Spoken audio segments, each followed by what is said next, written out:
At 04:30 in the morning on September 24, 2025, what's left of Russia's Black Sea Fleet sits docked at Novorossiysk.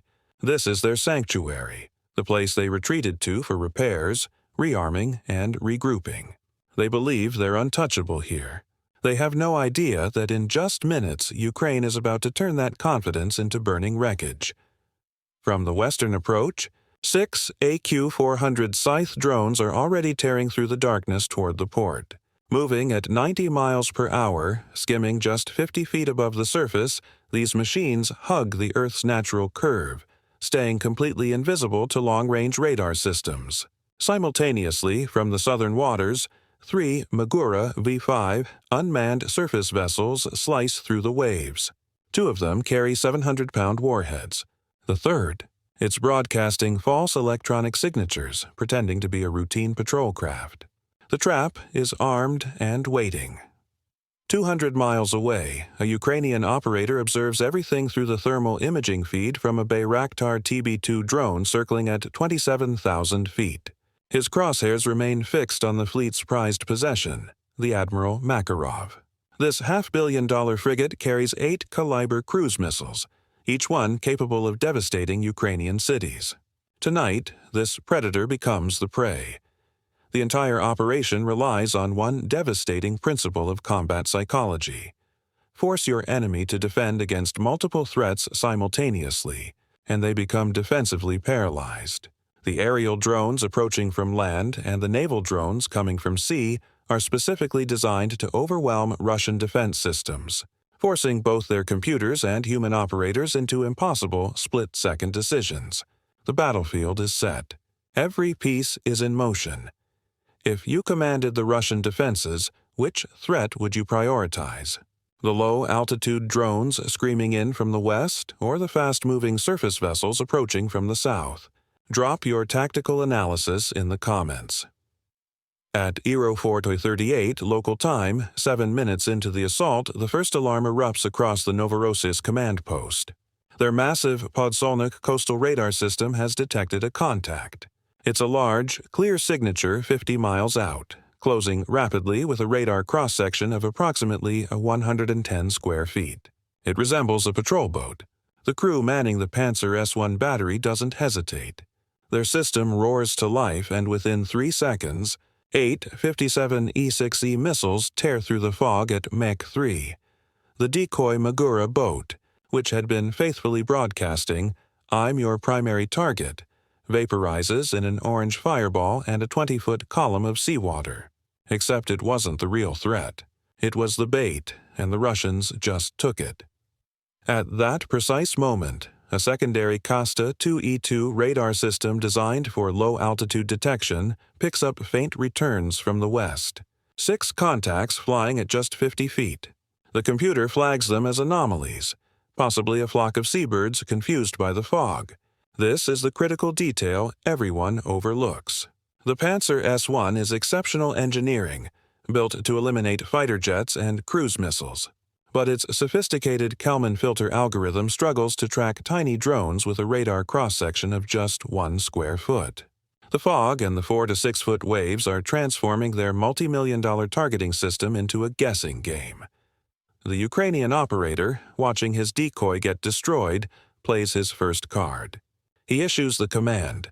2 of the Scythe drones coming from Odessa release clouds of chaff, thin aluminum strips that instantly create radar signatures 10 times larger than the drones themselves. The other 4 do the opposite, dropping to just 30 feet, using the waves and the Krasnodar coastal cliffs to mask their approach. High above, the Bayraktar feeds them the Panzer's exact position through Starlink connection, allowing them to navigate straight into the system's blind spots. The Russian gunners take the bait completely. Their screens now show 2 massive targets. They fire another salvo of 4 missiles. The chaff clouds disappear in twin fireballs, but Ukraine pays a price. One of the low-flying scythes gets caught by shrapnel and disintegrates. The Russians have now burned through 12 of their 48 ready missiles, shooting at ghosts and decoys, destroying only 1 actual drone. The radar net has been penetrated, but now the real monster awakens. The Krasuka 4 electronic warfare system powers up. and it's about to attempt turning every drone in the sky into expensive, useless wreckage. At 04:40 local time, the Krasuka 4 unleashes an invisible 186-mile-wide hurricane of electromagnetic energy. In the Ukrainian bunker, video feeds from the 5 remaining scythes dissolve into static. The operator's screen flashes red repeatedly. Signal lost. Signal lost. One drone, now flying blind, lurches violently, its wingtip nearly striking a wave. Sweat forms on the operator's forehead in the cold, air-conditioned room. This is digital warfare at its most brutal. An attack designed to transform smart weapons into dumb bricks. The Russians are spoofing the drone's GPS, feeding them false satellite data, attempting to convince them they're somewhere over the Pacific Ocean. But here's what nobody tells you about the Krasuka 4. It's powerful, but not instantaneous. There's a 100 millisecond delay between signal analysis and jamming frequency transmission. The Ukrainian AI in these drones makes decisions in 50 milliseconds. It's like trying to stop someone by turning off the lights after they've already memorized the room's layout. The Krasuka is attempting to blind machines that already know the way by heart. The Ukrainian operator hits a switch. The drones enter INS and AI autonomous mode. They're ignoring the GPS deception. Instead, they navigate using hypersensitive internal gyroscopes and preloaded terrain maps. They're flying on pure instinct now. Simultaneously, the Bayraktar circling high above the electronic storm identifies the jamming source, an ugly antenna array mounted on a truck. The operator makes a calculated sacrifice. He designates one of his 5 remaining scythes with a new target, the Krasuka antenna.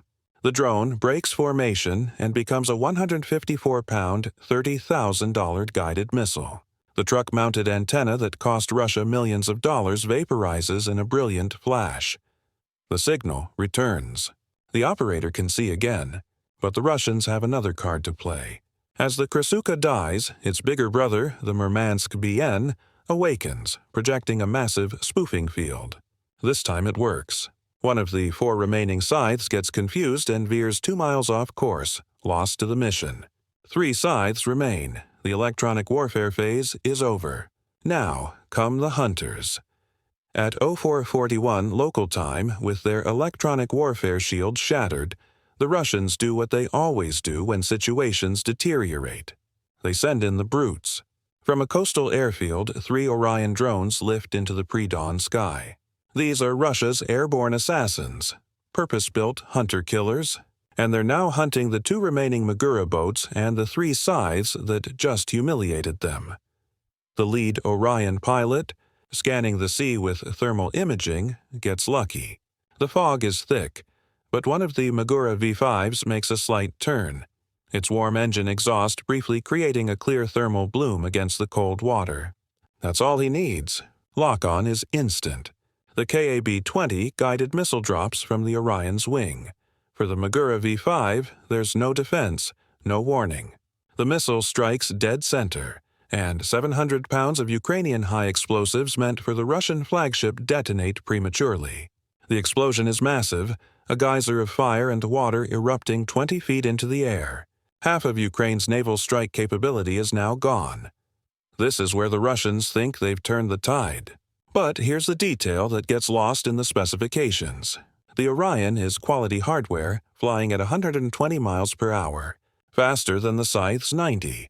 But in this thick fog, it's like a state trooper in a muscle car trying to catch a dirt bike in dense forest.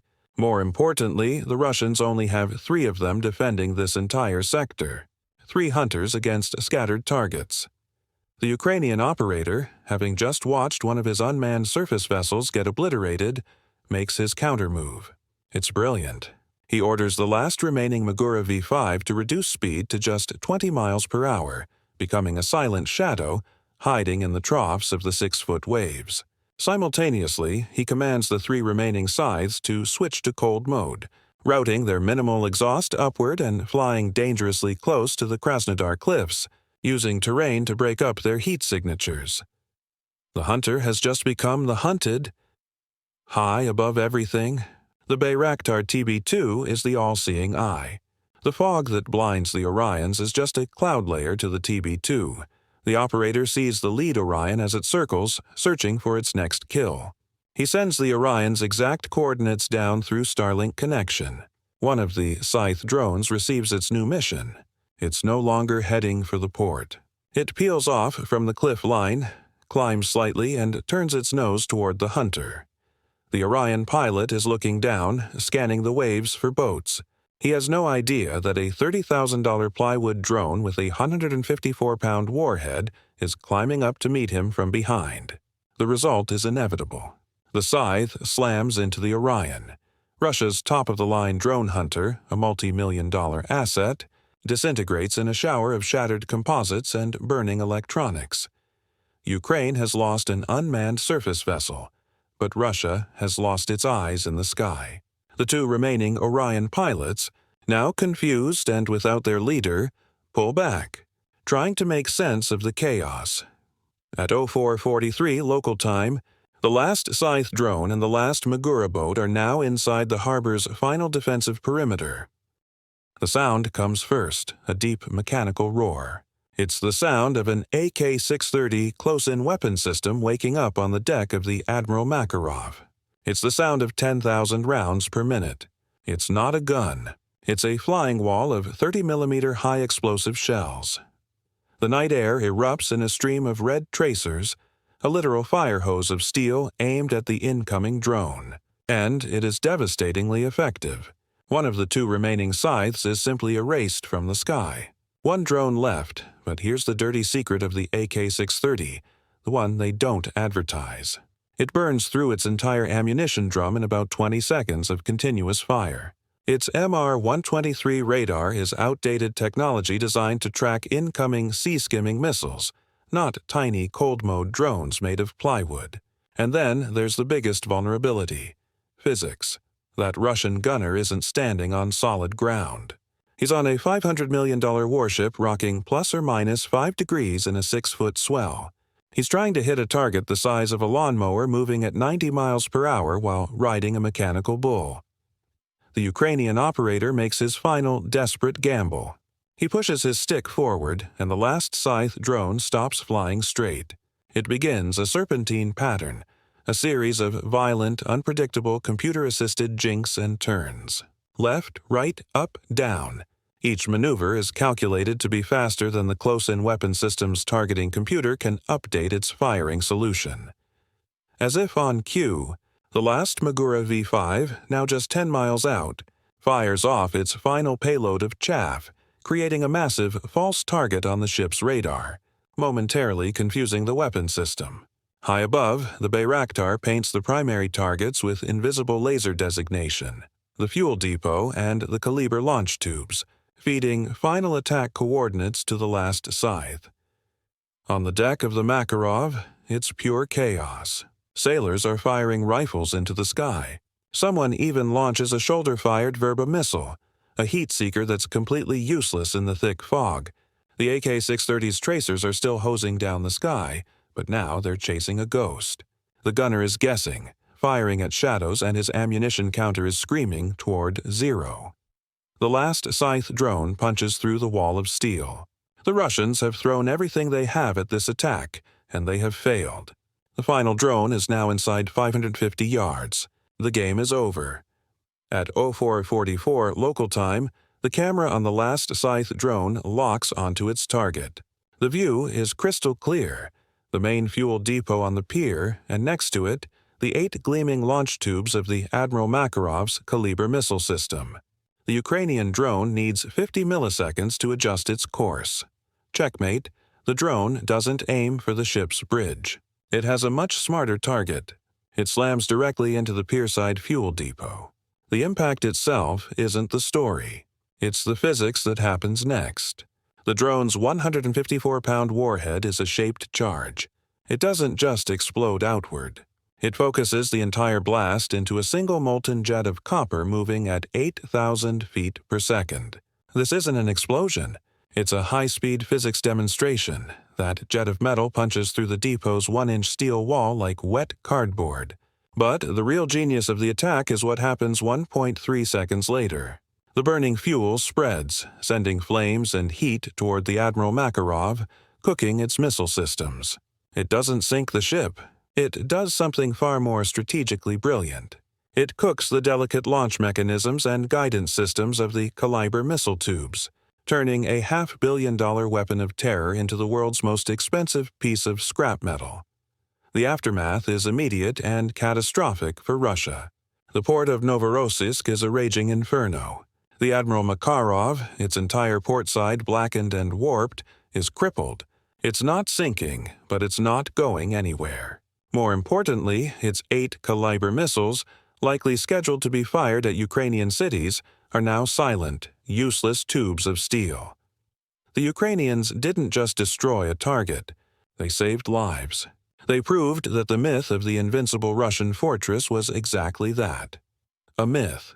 From a bunker 200 miles away, using approximately $1.2 million worth of hardware, Ukrainian engineers and soldiers just turned Russia's last safe harbor into a national humiliation. The tactical lesson here: never underestimate an opponent who can transform cheap components and brilliant strategy into a strategic nightmare. If you're supporting Ukraine, hit that like button and tell me in the comments what you think was the single most brilliant tactical move in this entire operation.